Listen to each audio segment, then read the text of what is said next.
Hello, Tony Auden here with your Get Ready Queensland severe weather outlook for June. We are now into winter, and while severe weather is much less likely, recent heavy rain means that catchments are still saturated and can respond quickly to any rain. Unseasonal flooding in May has shown that further flooding can occur quickly if heavy rain does fall. Now, here is the rainfall outlook for June, and wetter than average conditions are likely to continue across the entire state of Queensland. This is due to a combination of a weakening La Niña in the Pacific Ocean and a potential developing negative Indian Ocean dipole.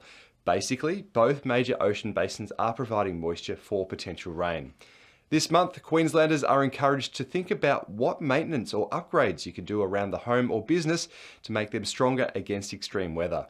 The Get Ready Queensland team has advice on what you can do at your place during these calmer months and get ready for spring.